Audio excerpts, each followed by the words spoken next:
BTV. Being with you. The community channel. Taj Mahal. ഉത്തർപ്രദേശിലെ ആഗ്രയിൽ യമുന നദീതീരത്താണ് താജ്മഹൽ എന്ന മനോഹര സൗധം സ്ഥിതി ചെയ്യുന്നത്.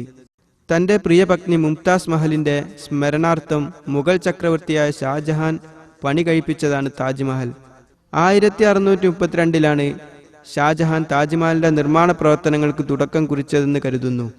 പ്രമുഖ ശില്പികൾ ഇതിന്റെ നിർമ്മാണത്തിൽ പങ്കെടുത്തു. ഇന്ത്യ, മധ്യേഷ്യ, പേർഷ്യ തുടങ്ങിയ സ്ഥലങ്ങളിൽ നിന്നും വന്നവരായിരുന്നു അവർ. താജ്മഹലിന്റെ ശില്പികളിൽ പ്രധാനിയായി നാം കണക്കാക്കി വരുന്നത് പേർഷ്യൻ ശില്പിയായ ഉസ്താദ് ഈസായെയാണ്. ഷാജഹാന്റെ സദസ്സിലെ കൊട്ടാരൻ ശില്പിയായിരുന്ന ജെറോനിമോ പെറോനിയെയും താജ്മഹലിന്റെ ശില്പിയായി വിശേഷിപ്പിക്കുന്നു. 22 വർഷവും 24,000-ലധികം തൊഴിലാളികൾ കഠിനാധ്വാനം ചെയ്ത് പടുത്തുയർത്തിയതാണ് താജ്മഹൽ എന്ന മനോഹര സൗധം. ഇതിന്റെ നിർമ്മാണത്തിനാവശ്യമായ കല്ലുകൾ 322 കിലോമീറ്റർ ദൂരെ നിന്നും സ്ഥലത്തെത്തിക്കുകയായിരുന്നു. ഗതാഗത സൗകര്യങ്ങൾ അപര്യാപ്തമായിരുന്ന ഒരു കാലഘട്ടത്തിൽ ഇത്ര ദൂരെ നിന്നും എങ്ങനെ ഭാരിച്ച കല്ലുകൾ കൊണ്ടുവന്നു എന്നത് ഇന്നും ഉത്തരം കിട്ടാത്ത ചോദ്യമായി അവശേഷിക്കുന്നു. മാർബിൾ മാത്രമല്ല, അമൂല്യങ്ങളായ നിരവധി കല്ലുകൾ താജ്മഹലിന്റെ നിർമ്മാണാവശ്യങ്ങൾക്കായി പ്രയോജനപ്പെടുത്തിയിട്ടുണ്ട്.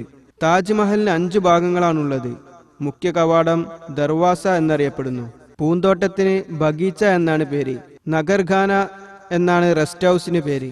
വോസ എന്ന് ശവകുടീരവും അറിയപ്പെടുന്നു.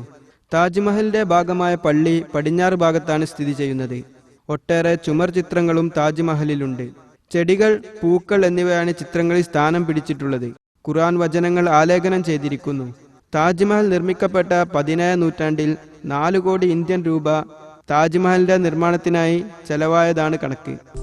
For more, subscribe our YouTube channel. Visit our website www.btv.in, like our Facebook page, BTV Malayalam.